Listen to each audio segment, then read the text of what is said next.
I'm so excited to get rid of these books.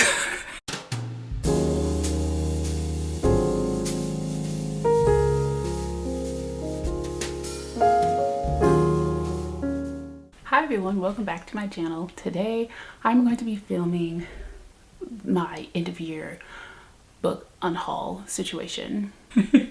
Like, some of them I have read and some of them I haven't, but I never think about them. I'm not excited about reading them. Some of them are hyped, like, and I respect it, but they still, as hyped as they are, they still just don't call to me. And some of these, like, you guys might be like, oh my gosh, Anita, no, don't get rid of it. And I'm not saying I can't be persuaded to keep them and give them a chance, but right now they're not hitting. So first up, I have this book. It's called Curses by Lish McBride. I said in a previous video of like a bookshelf tour or something like that, that the spine was literally like this, outward facing, like on my shelf, because like the word curses, just big bold, gave me the heebie-jeebies. And this does have like a Beauty and the Beast inspiration type of plot line, which does interest me. That's why I got it. But I have not thought about this book. So I'm going to unhaul. The next few are like pretty popular, and I don't want you guys to yell at me. But again, like, if you like, convince me in the comments. If you're very passionate about them, you can convince me in the comments. But as of today, they're going on the unhaul list. So I have Divine Rivals by Rebecca Ross. Now, to be fair, I feel like I might enjoy this book. If I read it, if I actually gave it a chance, I probably would enjoy it. I just have -0 interest. Like, of all the books that I have on my shelf, this one does not excite me to pick it up. Like, it would literally be like you twist my arm, or like I have to or else type of deal, like, for me to pick this over other books on my shelf, and I just don't have interest. I know it's really hyped. I know it's well loved, as well as Powerless by Lauren Roberts. Again, I feel like I might probably really enjoy this. It's just not one that shoots to the top of my list when it's time for me to like pick books, or like when the choice is in my hands, which is how I've been doing my last couple of months of TBR, and I've been extra successful. Spoiler alert, I read all of the books on my TBR for November. So that's because I picked them, and like, I would never pick this up. Like, I just wouldn't. So that one's going to go. I feel like this is another, like, oh my gosh, how could you? I bought this book in one of the first hauls, the book hauls that I did for the year, like when I got back into reading, because I hear that, you know, it's a make you cry book. Like, you guys know I'm a sucker for books that make me cry. I'm an emotional person. I love to cry over some fictional characters. So I'm pretty sure that, again, I would enjoy this. I just don't feel like it. Like, some of these I really don't have a fair explanation. It's just, it's been here long enough, and never once have I been tempted to read this. So that one is getting donated. Next, I have The Only One Left by Riley Sager. I have read this book, and it was overhyped in my opinion. Like, the ending was cool, but like the majority of the book, I was so like, it was an easy pace, like easy to read. It just didn't do anything for me. And I do have books on my shelves that I have read and that I'm keeping, obviously, but I will keep them under 2 conditions: if I might reread it, or if I would recommend it, and like, say someone's looking to read or get into reading, or they want like a specific type of book, and I would recommend it to them and I'll let them borrow. This one would never come up for me. So this one's going to go. Next, I have The Silent Patient by Alex Michaelides. This has like mixed reviews. I'm not entirely sure. I haven't read it. I'm not entirely confident that I would love it if I read it, but I don't know. Like, again, this has been on my shelf just as long as probably like Powerless and Divine Rivals and all that stuff. It's been on my shelf for a while, and I, again, never have I ever been tempted to pick this up and read it. And I feel like this one is like hyped. Like, a lot of these are really, really hyped, and I feel like donating them would be like an excellent thing because so many people want to read them. So, and I have them, I'm not pressed to read them, so donating them would be good for the planet. Next, I have Even If the Sky is Falling by Tash McCoy. Well, it's edited by Tash McCoy. It's a series of short stories. I have read this. I wasn't in love with it because I don't love a book full of short stories typically. It doesn't have enough for me to connect with the characters or to connect with the plot line for each of these. It's 6 stories in this, like how? So yeah, it just didn't give enough for me, but I would recommend it if you don't mind a short story in like a quick burst of, you know, beginning, middle, end, and obviously there's not a lot of character development.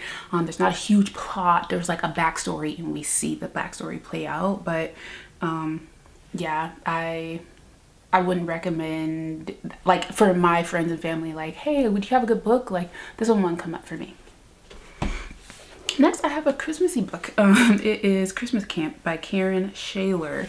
It looks very Hallmarky and super, super cute. It's just, I have probably 8 Christmas books already, and I know I'm not going to get to this one. And considering it is the season, this would be really, really nice to donate at this time. Next, I have My Sister the Serial Killer by Oyinkan Braithwaite. This book left a lot to be desired.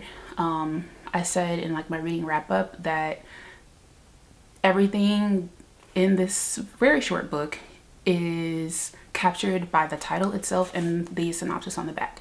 You get absolutely no more growth, no more explanation, no more development beyond what's on the front and the back. So I don't know if I've ever said this, but I feel like this was actually a waste of time. I want my time back. No shade to the writer. It's just the story itself didn't give me anything beyond the title. Next, I have The Inmate by Freida McFadden. This is probably my least favorite Freida McFadden book that I've read. The other ones that I am keeping because I've read them all and I would recommend to read to certain people, you know, but this one I wouldn't. It's just, she writes very annoying female main characters, and this female main character, I can't. And the motive, I wasn't the biggest fan, and I wouldn't even recommend this. Next up, I have Happy Place by Emily Henry. This book is in excellent condition. I read my books really quickly, so I don't have a lot of time to like mess them up, you know what I mean? So that's why it's in excellent condition. I have actually read this and I think I gave it like 3 stars. It was okay. It's, for me, forgettable, and it was just like a cozy like summer book, I could say, but I'm not going to reread it, and it's nothing that stands out to me to be like, oh, this will be great for you to get back into reading. Like, no, it was okay, but it's absolutely nothing that I want to keep on my shelf. And then I have It's Elementary by Elise Bryant. This book was so irritating, or not the book itself. The female main character in this is very irritating. Much like the Only One Left by Riley Sager, like the female main character, the narrator of the story, was like such a busybody and like is investigating and like asking people questions and getting into people's business and lurking in the bushes and stuff for something that has nothing to do with you. It's none of your business. And if it's like an actual criminal matter, let the criminal experts take care of it. And like this lady just, and she was very passive, like she had the spine of jellyfish. I don't love that. I love a strong female main character, and she just didn't give. She didn't give, and it felt very juvenile. This was Elise Bryant's first adult novel, and I think this is the first like non-romance novel that she's written, and it shows, like, and I don't mean that to be super critical, but it's just, you could tell. And like I read in the author's note that she was like very apprehensive about like making it too spicy because her dad is a big supporter of hers. She like didn't want to read something that was going to make him uncomfortable and make her uncomfortable knowing that he read the things, you know what I mean? So like it shows, like I understand why, and like I understand you've been like walking down a certain lane in your writing style, you want to branch out, and this it shows. What's nice about me donating this is that it's a signed copy. It's signed by her, so that's pretty neat. But yeah. All right, the rest of these I have not read, but I don't see myself, I'm not saying, so the rest of these ones that I unhauled that I haven't read, I don't see myself reading at all, ever. Unless, again, you guys like really drive home like an excellent point for like, don't get rid of that, it's awesome, you'll love it, because you know my taste, right? You know what types of books I like, you know what types of stories that like get me going and that inspire me or like that resonate with me. If you can sell me on that, I'll read it. But these, I don't think there's nothing you could say. Okay, so this one's kind of full, so give me a second. All right, now don't be alarmed. There's a reason why this one is on the list. It's Jasmine Guillory, While We Were Dating. So I have bought, where is it? I bought the book again in paperback. I bought both of these at half price. No, I bought this one at Books A Million for like $7.97, and I got this at half price for about the same price, like $8. And this is hardback, obviously. All the rest of my books by her are paperback, and I just wanted the paperback. That's all. But I do have, keeping this one, obviously. Okay, where the other books go? Oh. Next I have Mercy by Sarah Kate.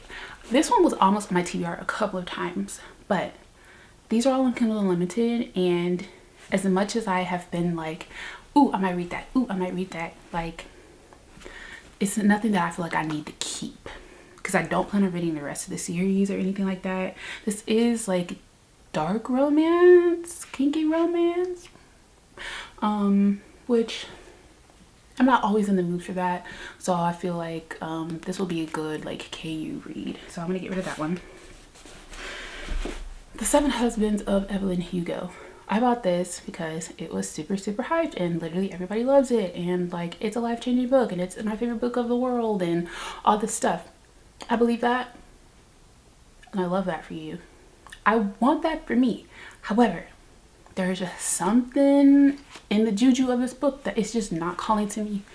I've had it, again, amongst one of the first hauls that I did when I got back into reading this year. I've had it for quite some time, and never once has this popped onto my radar as like, I might read that.